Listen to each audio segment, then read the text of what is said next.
하나님께서는 당신을 통해 하나님께서는 당신을 통해 메마른 땅에 샘물 나게 하시기를 가난한 영혼 목마른 영혼 당신을 통해 주 사랑 알기 원하네. 하나님께서는 멀리 구미에서도 오신 분들 있네요. 또 이번에 우리 현민이 군 제대했답니다. 네, 축복해 주십시오. 메마른 땅에 샘물 나게 하시기를 가난한 영혼 목마른 영혼 당신을 통해 그 사랑 알기 원하네. 아멘. 감사합니다. 교회 우리 딱 들어오니까 이게 앞에 나오는 이 추수감사절 준비한 상 너무 감사하죠, 그죠? 예, 참 여러분들이 수고하시고 또 우리 교회에서 문집사님 많이 수고해 주시고 다양한 분들이 오셔서 이렇게 하나님께 감사의 표시를 해주셔서 너무 감사를 드립니다. 우리 추수감사절의 유래는 사실 우리 한국에서 시작된 것은 아니고요. 그 16세기 이 영국의 이 청교도 사람들이 신앙의 자유를 위해서 신대륙으로 건너오게 됩니다. 그래서 한 66일 동안 항해 끝에 미국에 도착하게 되는데 그 해가 굉장한 추운 겨울이었어요. 그래서 한 102명이 영국에서 이 메이플라워호를 타고 왔는데 44명이나 죽게 되었습니다. 반 정도가 그냥 죽어버렸어요. 그래서 굉장히 어려운 상황에서 그나마 그 원주민들 인디언족이죠. 와잔피그족이라는 부족이 당시 이 미국으로 건너온 이들에게 종자도 나누어주고 옥수수 농사 기법 등을 알려주어서 그나마 그들이 이렇게 생활을 하게 됐는데 먹을 것이 너무 없어서 이 옥수수 5개가 그 청교도 도착한 사람들이 하루 양식이라고 합니다. 여러분 하루 옥수수 5개로 먹고 견디라 이러면 참 쉽지 않죠. 그것도 하루 이틀도 아니고 그죠? 우리가 뭐 옥수수 간식으로 먹지 주식으로 잘 먹지 않잖아요. 그런데 참 그렇게 어렵게 1년 동안 견디고 버티면서 마침내 1921년 그 다음 해죠. 농사가 이렇게 거두게 되었어요. 그래서 그 어려운 농사에서 하나님 풍성한 수확을 주시고 뭐 다른 농작물은 사실 이렇게 완성하지 못했다고 합니다. 주로 옥수수가 잘 되어서 그래서 칠면조를 이렇게 잡고 옥수수도 마련하고 이렇게 해서 특별히 도착했을 때 도와주었던 인디언 부족들 함께 초청해서 이렇게 추수감사절에 잔치를 하게 되었습니다. 우리나라에는 1914년에 미국 선교사님들이 우리 한국에 오셔서 11월 셋째 주가 우리 한국의 기독교의 이 추수감사절로 정하는 이런 규칙이 있게 되었습니다. 참 감사하죠. 자, 그렇다면 이 추수감사절의 구약 유래는 뭔가? 구약의 유래. 구약에도 이 추수감사절과 같은 절기가 있습니다. 우리는 이제 추수감사절이라고 해서 하루만 이렇게 지키지만 구약 같은 경우는 추수감사절과 연관해서 장막절이라는 절기가 있어요. 가을거지 추수를 다 한 뒤에 무려 일주일 동안 장막절을 지킵니다. 그래서 그 일주일 동안 먹고 마시며 하나님께서 우리에게 베푸신 은혜에 대해서 감사하고 축하하고 또 가난한 사람들에게 나누어 주고 이렇게 하는 그런 절기가 있는데 이때 절기에서는 특별히 두 가지를 강조하고 있습니다. 첫째는 뭔가 하면 광야에서 하나님께서 이 애굽의 40년 종살이에서 벗어나게 400년 종살이에서 벗어나게 할 뿐만 아니라 광야에서 무려 40년 동안 몇 명이 생활했습니까? 무려 200만 명. 우리 대구 인구가 조금 200만 넘죠. 이렇게 많은 인구가 그 광야에서 무려 40년을 사실 뭐 광야에서는 인간이 살 수가 없어요. 그죠? 또 길도 없는 것 아닙니까?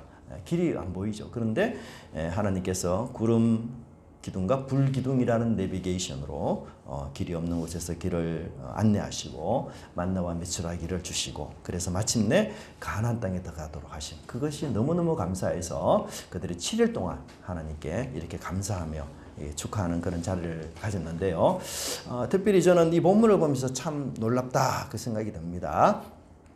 이것은 사실 모세가 발견한 감사입니다. 여러분 이스라엘 백성들은 사실 광야 생활하면서 늘 불평하고 불만하고 여러분 잘 알다시피 먹는 것 마시는 것 없어서 길이 험하다고 불평하고 이랬지 않습니까? 근데 모세가 여러분 이 감사를 발견했어요. 무슨 감사를 발견했는가 하면 야 니네들 40년 동안 광야를 지냈는데 옷이 하나도 낡아지지 않고 발에 신도 너희들 헤어지지 않지 않았느냐. 야 정말 놀라운 하나님의 은혜죠. 얼마나 질긴 옷인지 얼마나 질긴 신발인지 그죠? 만약에 뭐 오늘날 같이 이 소비를 촉진하는 사회에서 40년 동안 한 가지 옷만 입고 한 가지 신발만 신었다.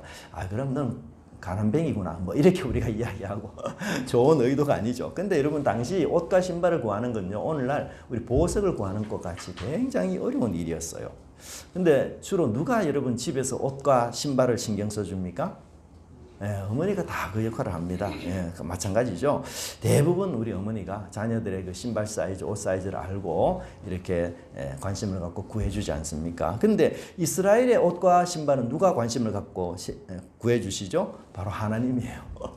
그러니까 하나님이 얼마나 자상한 분인지 마치 모성애를 가진 그런 놀라운 분으로 너무너무 자상하게 그렇게 어머니의 자상함보다 더한 사랑으로 이렇게 돌보주시는 그런 하나님을 그들이 기억하면서 감사했습니다.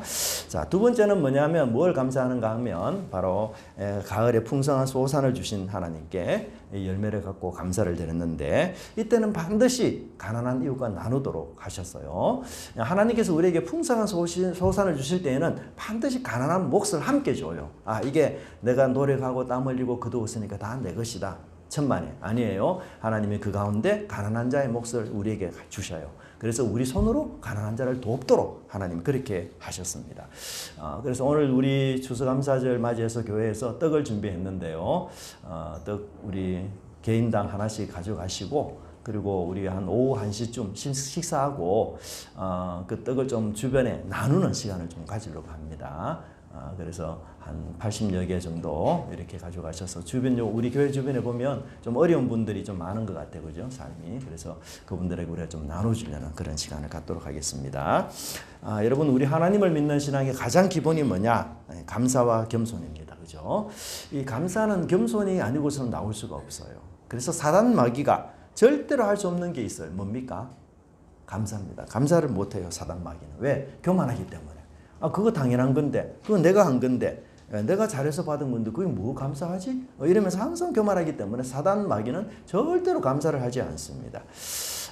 오늘 참 우리 삶을 보면 감사보다도 불평이나 또는 뭐 고맙습니다 이렇게 인사보다는 짜증, 불만 이런 단어를 참 많이 우리가 쏟아내는데 왜 우리는 이렇게 잘 감사하지 못할까? 여러분 그 재밌는 얘기가 있는데 영어로 감사라는 게 뭔가 하면 thank you 그렇게 이야기하잖아요. 그런데 이 단어는 think, 생각한다라는 말에 어근이 같다고 해요. 그리고 이 독일어도 마찬가지로 갑니다. 독일어도 감사가 danke인데 이 생각하다라는 동사는 danken 이렇게 이야기한대요. 그러니까 어떻게 하면 우리가 감사할 수 있느냐? 뭘 해야 된다? 생각을 해야 된다. 그렇죠? 생각하지 않으면 감사가 안 나온다는 거예요. 그래서 조금이라도 생각하고 깊이 조금이라도 생각하면 감사할 게 너무너무 많은데 그 생각을 지금 안 하고 우리가 살아가고 있습니다. 여러분 오늘 우리 시대가 얼마나 빠릅니까? 정말 너무너무 빠르게 변하지 않습니까? 그래서 생각하면 늦을 것 같아요. 시대에 뒤떨어질 것 같아요. 그래서 그냥 생각 없이 유행을 따르고 생각 없이 풍속을 따르고 그러면 그래도 내 인생 또 다른 사람하고 똑같이 가니까 그나마 다행이다 이 생각을 우리가 참 하게 됩니다. 그런데 우리가 왜 사는지 내 삶의 목적이 무엇인지 어떻게 하면 하나님이 기뻐하는 인생으로 내가 살아갈 수 있을는지 이런 생각을 우리가 잘 안 하고 살아요. 그래서 우리는 오늘 우리 시대가 이 생각 없는 시대를 살아가고 있습니다. 사색이 중단된 시대. 그래서 우리 숏폼이 굉장히 유행하지 않습니까? 그리고 요즘 고전 읽는 것이 너무너무 어려운 시대가 되어버렸어요. 그래서 옛날 사람만큼 우리가 사색을 하지 않아요. 여러분 사색이 중단되고 무엇이 발달된 시대인가 하면 검색이 발달된 시대입니다. 사색이 중단되고 검색이 발달된. 그래서 정보가 그냥 최고인 이런 시대 우리가 지금 살고 있어요. 그죠? 그래서 돈 버는 정보, 부동산 정보, 주식 정보 모든 걸 정보로 우리가 다 판단합니다. 그런데 여러분 우리가 검색을 통해서는 우리 내면을 절대로 성숙시킬 수가 없어요. 내 내면을 자라게 하고 내 내면을 성장시키려면 반드시 사색이 동반되어야 됩니다. 생각해야 돼요. 그래야만 우리가 감사하는 인생 또 성숙한 인생이 될 수 있습니다. 저는 우리 교회가 늘 감사하는 이런 감사의 바람이 많이 일어나는 그런 우리 사람들이 되었으면 참 좋겠습니다. 우리 마음의 원망, 불평 다 지워버리십시다. 감사하다라고 하는 사람의 인생 잘못될 리가 있겠어요? 없겠어요? 없습니다. 늘 감사합니다. 고맙습니다. 그렇게 살아가는 사람 인생 잘못될 리가 없어요. 근데 이 작은 단어 하나만 바꿔도 우리 인생이 아름답게 변화될 수 있거든요. 그래서 정말 감사하고 그런 마음을 가지면 좋겠어요. 오늘 우리가 시편 136편을 읽었는데 우리가 이제 다 읽지는 않고 그렇게 읽었는데 이 136편은 모두가 26절까지 되어 있어요. 그런데 우리가 읽어보니까 매 구절마다 뭐가 빠지지 않습니까? 감사하라. 이게 절대 빠지지 않아요. 26절까지 한 구절도 빠지지 않고 하나님께 감사하라, 감사하라, 감사하라. 그렇게 이야기를 하고 있어요. 여러분 시편이 1편부터 몇 편까지 있습니까? 150편까지 있습니다. 근데 여러분 이 많은 시편의 주요 내용이 뭘까? 딱 두 가지예요. 한 가지는 탄원시입니다. 탄원시. 하나님 저 너무 괴롭습니다. 너무 힘듭니다. 병이 들어서 어렵습니다. 저 죄에 빠져서 힘듭니다. 원수들이 저를 공격합니다. 제 사업이 지금 어려움이 있습니다. 저를 좀 도와주십시오. 저를 미워하는 사람들 하나님 좀 싹쓸이 정리 좀 해주십시오. 막 이렇게 해서 하나님께 막 탄원하는 탄원시가 있어요. 그리고 나오는 게 찬양시입니다. 찬양시. 하나님 감사합니다. 저 어렵지만 힘들지만 하나님께서 저희 목자가 되셔서 저를 잘 이끌어 주실 줄로 제가 믿고 하나님께 감사와 찬양을 드립니다. 근데 여러분 흥미로운 것은요. 이 찬양시와 감사의 내용이 어떻게 바뀌는가 하면 이렇게 바뀌어요. 프로그램의 그래프가. 자, 앞에는 뭐냐면 요 굵은 표시가 탄식시예요. 탄식. 괴롭습니다. 힘듭니다. 요 밑에 점선이 찬양시예요. 찬양시. 근데 보십시오. 이 시편의 초반부는 탄식시가 엄청 많아요. 그런데 이 탄식시가 점점 사라지고 내중에 보면은 찬양시가 월등히 많아요. 감사시가. 이게 이 시편의 구조의 특징이에요. 그러니까 이 처음에는 참 힘들고 괴롭고 막 이런 인생이었는데 하나님께서 함께 하시고 동행하시고 그래서 그 어려움과 시련들을 잘 극복하고 이겨서 내중에 우리 후반부 인생에는 정말 감사와 찬양이 입술에 항상 열매 맺는 그런 인생이 됐다. 이런 것을 이야기하고 있어요. 저도 우리 가만히 보니까 참 어릴 때는 감사가 많은 것 같아요. 뭘 줘도 감사합니다. 고맙습니다. 또 부모님들이 항상 이런 인사를 시키지 않습니까? 자녀들에게. 그런데 우리가 어른이 되고 성장하고 크면서 이 감사, 이 고마움을 점점 잃어버리고 이렇게 살아가고 당연한 것으로 생각하고 또 원망, 불평, 짜증내고 그래서 저는 이 시편의 그래프를 보면서 우리 인생도 정말 이 시편처럼 후반부로 갈수록 오히려 감사가 더 풍성하고 감사에 더 부유한 인생이 그렇게 되면 너무 좋겠다. 그런 생각이 들어요. 여러분 상황이 편안하고 뭐 염려 걱정 없고 형통하고 그런 감사는 사실 우리가 누구나 할 수 있는 거 아니겠어요? 근데 이런 조건적 그런 감사를 뛰어넘어서 우리가 어떤 상황에서도 어떤 형편 속에서도 감사하는 오늘 우리 시편 136편이 바로 그런 것을 우리에게 알려주고 있지 않습니까? 그래서 이런 감사를 우리가 늘 마음에 하면서 주님 앞에 나갔으면 좋겠다 그 생각이 듭니다. 자, 오늘 1절부터 3절까지는 하나님께 감사하라 라는 세 번의 직접 명령 동사가 여기 기록되어 있어요. 근데 1절에 말하는 하나님, 2절에서 말하는 하나님, 3절에서 말하는 하나님이 각기 달라요. 이름이. 그렇죠? 1절은 누구에게 감사합니까? 여호와께 감사하라. 자, 이 여호와라는 말은 히브리어로는 야훼 이런 뜻이 있습니다. 언약의 하나님께 감사하라. 자, 그 다음에 2절에는 어떤 하나님요? 그냥 하나님께 감사하라. 여기는 엘로힘의 하나님을 뜻해요. 창조의 하나님. 그 다음에 3절에는 누구요? 주께. 여기는 아도나이 해가지고 하나님이 우리의 주인이 되신다. 우리의 목자가 되신다. 이런 것을 가지고 감사하라. 이렇게 말하고 있어요. 그래서 하나님의 세 가지 성품을 노래하면서 하나님이 이런 놀랍고도 위대하고 아름다운 분이기 때문에 우리가 감사하다, 감사해야 된다. 그런 생각을, 그런 말씀을 하고 있습니다. 여러분, 감사는요, 청유형이나 이 요청형이 아니고 명령형입니다. 아유, 너희들 이 땅에 살면서 감사하면 좀 좋겠다? 감사 좀 하면서 살면 안 되겠니? 이런 표현이 아니에요. 하나님께 감사하라. 이렇게 명령을 하고 있어요. 이 감사는 우리에게 의무라는 뜻입니다. 의무. 해도 되고 안 해도 되는 게 아니고 하나님, 이런 하나님을 모시고 섬기는 사람은 누구나 할 것 없이 당연히 마땅히 의무적으로 감사해야 된다. 그것을 이렇게 설명을 하고 있습니다. 자, 그렇다면 하나님의 어떤 성품 때문에 우리가 이렇게 하나님께 날마다 늘 감사해야 하느냐? 여러분, 하나님은 너무너무 많은 성품을 갖고 계시잖아요. 선하신 하나님, 인자하신 하나님, 긍휼이 많으신 하나님, 자비롭고 그 다음에 때로는 진노하시는 하나님 등등 많은 하나님의 성품이 있는데, 여러분, 이 시 안에는 보면 하나님의 대표적인 성품 딱 두 가지를 가지고 하나님께 감사를 하는데, 한 가지는 바로 하나님이 선하기 때문이다.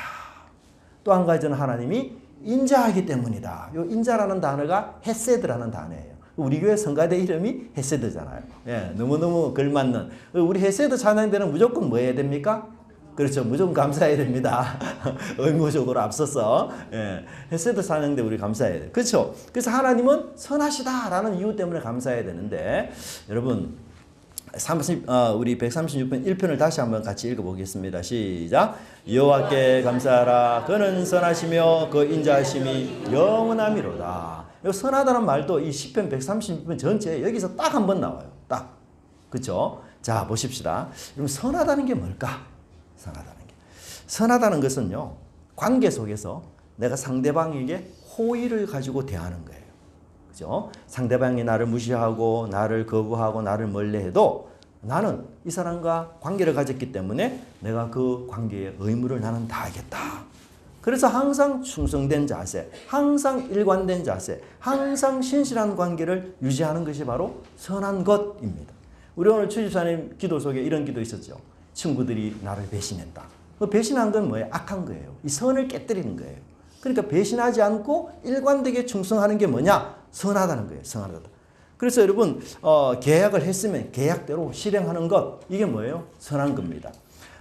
선하다는 말의 반대말은 뭐죠? 악하다. 그럼 악하다는 말은 무슨 뜻이죠? 관계를 끊는 거예요. 관계를 파괴하는 것이고 관계를 악용하는 것이에요. 여러분, 이 세상에서는요, 관계를 맺으면 모든 사람에게는 여러분 의가 생깁니다. 의가. 관계 속에서 항상 모든 관계 속에서는 의무가 생겨요. 의무. 자, 예를 들어서 남자와 여자가 있는데 이 두 분이 부부라는 관계를 맺었어요. 그러면 어떤 의무가 생기죠? 사랑의 의무가 생기죠. 그죠? 예, 남편은 아내를 사랑해야 되고 아내는 남편을 사랑해야 됩니다. 특별한 의무가 생겨져요. 자, 부모와 자녀라는 특별한 관계를 맺었기 때문에 어떤 의무가 또 생깁니까? 부모는 자녀는 부모에게 효도하고 순종해야 되는 의무가 생겨요. 모든 관계를 맺어지면 무조건 그 관계에 파생하는 의무가 있습니다. 여러분, 우리 교회를 다니지 않는 사람이 여기 지금 있어요. 그 사람에게는 아무런 우리 교회에 대한 의무가 없어요. 당신 왜 우리 교회에 나오지 않습니까? 이렇게 말할 수가 없습니다. 그런데 우리 교회를 다니고 우리 교회 집사 직분을 받고 우리 교회 학습을 받고 우리 교회 세례를 받았습니다. 그러면 의무가 생길까요? 안 생길까요? 의무가 그때부터 생기기 시작해요. 예, 그때는 우리 교회를 다니지 않는 분들과 달리 의무가 주어지는 거예요. 그래서 그 의무에 내가 신실하고 그 의무를 내가 충성되게 잘 감당하는 것, 이게 뭐죠? 선하다, 이런 뜻입니다. 그러니까 선한 건 너무너무 중요한 거예요. 선이 깨어져 버리고 악으로 나가면, 관계가 파괴되면 어떤 일이 생깁니까? 개인도 흔들리고 가정도 흔들리고 사회도 흔들리고 교회도 흔들리고 다 흔들려요. 하나됨이 깨어지기 때문에 평안도 다 사라집니다. 제가 며칠 전 뉴스를 보니까 어느 식자재 한 곳에 부도가 났다고 해요. 근데 그 식자재의 재료를 공급하던 상인들이 한 열 몇 명 있는데 약 60억의 피해를 지금 보고 있다고 해요. 부도는 뭡니까? 계약이 파괴된 거거든요. 관계가 파괴된 거예요. 그래서 계약대로 내가 이행을 못하는 거예요. 그러니까 이런 일이 일어나니까 어떻게 됩니까? 막 혼돈, 무질서, 그걸로 인한 상처, 고통, 괴로움 이런 모든 것들이 지금 나타나고 있는 거예요. 근데 여러분 하나님은요 너무너무 선한 분이에요. 지고한 선을 가진 분이에요. 그래서 하나님은 절대로 먼저 관계를 끊지 않습니다. 하나님이 여러분 한번 관계를 딱 맺잖아요. 그러면 그 관계에 끝까지 충성하는 분이 하나님이에요. 그것을 보고 하나님은 선하시도다. 그렇게 노래하는 거예요. 가끔 여러분 우리 부모들이 매정하게도 어떤 상황 때문에 자녀를 버릴 수도 있지 않습니까? 제가 어제 아래 뉴스입니다. 11월 14일자 신문에 이런 일이 있었어요. 혼인 외 관계로 임신한 A씨가 작년에 이 집에서 출산한 뒤에 그 다음 날 그래도 뭐 아이를 완전히 버린 것은 아니지만 여하튼 아동복지센터 2층 출입문에 놔두고는 그냥 가버렸어요. 근데 이 일로 기소가 돼가지고 1년이 지난 지금 이 재판에 열렸습니다. 여러분 뭐 어떤 상황이 있어서 그럴 수도 있겠죠. 근데 여러분 하나님은 절대로 이 관계를 꺾지 않아요. 시편에서 이사야가 이런 노래를 합니다. 여인이 어찌 그 젖먹이는 자식을 잊겠으며 자기 태에서 난 아들을 긍휼히 여기지 않겠느냐. 그들은 혹시 잊을지라도. 왜요? 같이 한번 읽어보겠습니다. 시작. 나는 너를 잊지 아니할 것이라. 이게 하나님의 선한 성품이에요. 그래서 하나님은 우리를 절대로 잊지 않습니다. 우리가 여러분 하나님의 손을 아무리 뿌리쳐도 한 번 하나님이 잡았죠? 그러면 안 놓습니다. 우리 뭐 한 번 해병은 어떤 해병이다? 영원한 해병이다. 그런 얘기 하지만 여러분 한 번 하나님의 백성은요. 영원히 하나님의 백성인 거예요.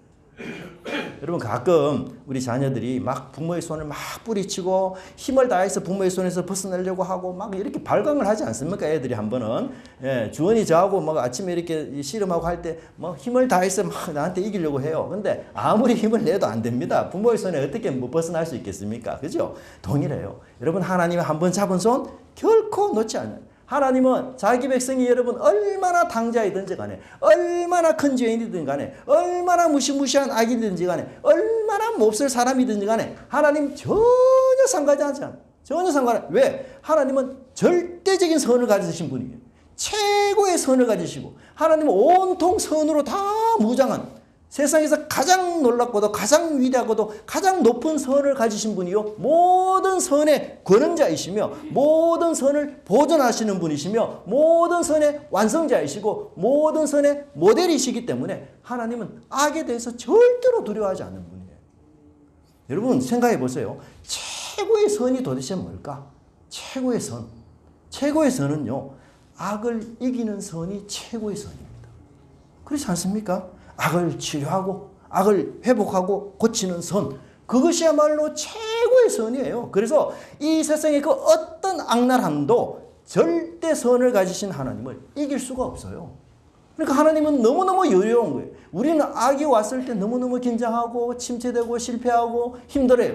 근데 하나님은 악에 대해서 하나님께로 악이 오면 그 악이 순화되어요. 선으로 뒤바뀌어 버려요. 하나님. 그래서 절대적인 하나님의 그 선한 손에 사로잡히면 다 선하게 마련이에요. 그래서 하나님은 결단코 악을 조금도 두려워하지 않습니다.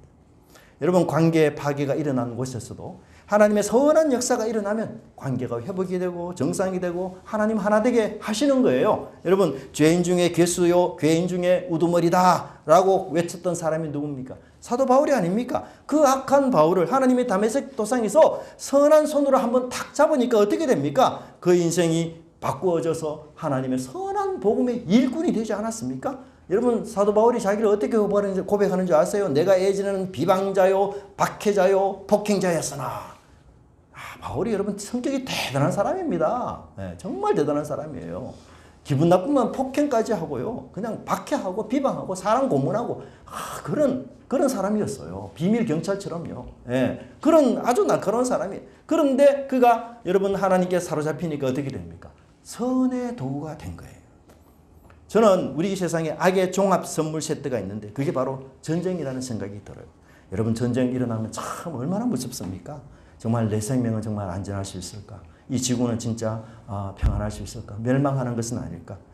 권력과 재물을 가진 이 악이 결국은 승리하는 것은 아닐까? 너무너무 두려운 마음이 있지 않습니까? 그런데 가끔 내 속에도 이런 도사리는 악이 있어요. 그래서 내가 그 악에 패배해서 비참해지기도 하고 정말 내가 한심스러운 존재구나 그렇게 느끼기도 해요. 정말 우리는 악에 익숙한 존재고 악과 떨어질 수 없는 그런 존재 아닙니까? 그런데 실망할 필요가 없는 것은 바로 지고의 선, 최고의 선을 가지신 그 하나님이 어디에 계십니까? 나와 함께 계시고 내 안에 계시기 때문에 그래요.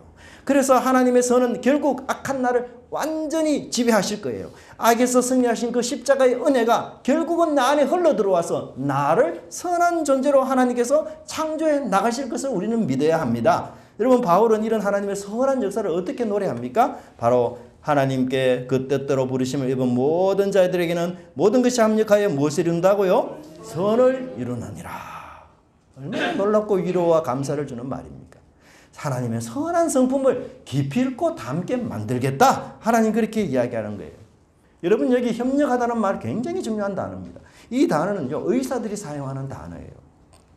여러분, 아주 탁월한 의사는 어떤 의사인가 하면요, 인간의 몸에 해를 주는 독 있죠. 이 독까지도 잘 사용해서 사람을 치료하는 이런 의사가 굉장히 탁월한 의사입니다. 여러분, 보통 의사들은 이 독 사용 잘 못해요. 왜? 위험하잖아요. 잘못 사용하다가 사람 죽을 수 있거든요. 근데 여러분, 아주 탁월하고 아주 지혜가 많은 의사들은 어때요? 이 독을 사용하는 일을 꺼리지 않습니다. 하나님은 여러분 최고의 의사입니다. 여러분, 악을 이기실 뿐만 아니라 그 악을 사용하고 그 악을 이용해서 우리 인간의 해가 되는 독을 이용해서 우리 인간을 치료하듯이 그 악을 이용해서 하나님은 오히려 선한 역사를 이끄시는 그런 멋지고 위대한 분이에요. 여러분, 사실 이 세상을 보십시오. 악은 늘 선을 이용하려고 하지 않습니까? 악과 선이 대결했다. 그러면 악이 항상 이겨요. 그렇잖아요. 반칙하는 사람이 이깁니다. 그렇잖아요. 예, 불법하는 사람이 이겨요. 근데 하나님은 그렇지 않아요. 하나님은 최고의 선을 가지신 분으로서 하나님이 역사하면 어떤 일이 생깁니까? 악이 오히려 선한 하나님에게 이용이 돼요. 하나님은 악을 제물 삼아서 선으로 재창조하시는 위대한 분입니다. 그래서 어떤 악도 하나님 앞에서는 다 무용지물이라는 사실을 우리는 반드시 깨달아야 됩니다. 여러분, 하나님은 선의 무저갱이에요. 선의 무저갱. 이 지극히 선한 하나님의 손, 최고의 선을 가지신 하나님의 그 손에 만나고 빠지면 악은 아무런 힘을 발휘하지 못해요. 악조차도 하나님은 선으로 바꾸시는 분입니다. 이게 얼마나 놀랍고 위대한 분입니다. 여러분, 요셉의 인생을 보십시오. 그가 17세의 나이에 형님으로부터 차디찬 배신을 당했습니다. 계약 파기죠. 악한 일을 당했습니다. 애굽의 노예로 팔렸어요. 17세 이후에 이 요셉의 인생 어떻습니까? 온통 흑암이에요. 악이었고 종살이였고 감옥살이였고 죄수 옷을 입는 그런 인생이었고 너무너무 기억하기도 싫은 처참한 인생, 정말 살기 싫은 인생입니다. 게다가 점점 더 내려가는 인생 아니었습니까? 보디발의 집에 총물에 있다가는 후에 어떻게 내려갑니까? 감옥의 죄수로 지금 내려가고 있어요. 정말 인생에 있어서 가장 밑바닥까지 내려갔습니다. 정말 악이 엄청난 힘을 갖고서 이 요셉의 인생을 꽁꽁 묶어서 지하 감옥으로 그냥 내던진 거 아니에요?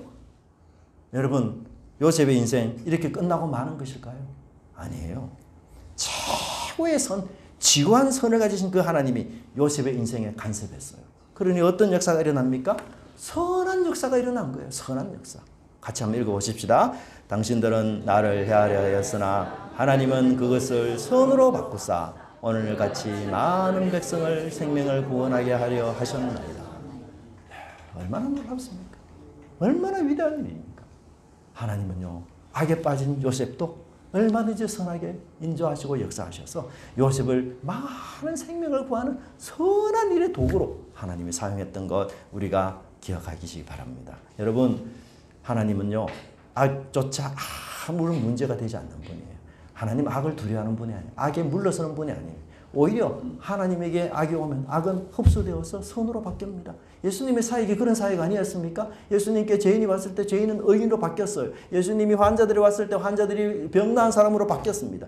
위대하신 선을 가지신 하나님, 재창조의 능력을 가진 그 하나님, 악을 선으로 얼마든지 바꿀 수 있는 탁월한 능력을 가진 그 하나님, 그 하나님이 우리의 누굽니까? 아버지가 되셔요. 여러분, 얼마나 감사한 일입니까? 여러분, 우리 광야와 같은 인생길 아닙니까? 그 인생길에서 만나는 이 재앙도 하나님 손에 맡겨지면 복으로 바뀝니다. 역풍도 하나님의 손에 타치하면 뭐예요? 승풍으로 바뀝니다. 여러분, 내 인생, 우리 교회, 우리 모든 것을 우리 선하신 하나님, 끝내는 합력하여 선을 이루게 하실 그 하나님을 우리가 믿고 여러분 늘 주님께 감사하면서 그 주님을 늘 찬양하는 저와 여러분의 삶이 되기를 간절히 바랍니다.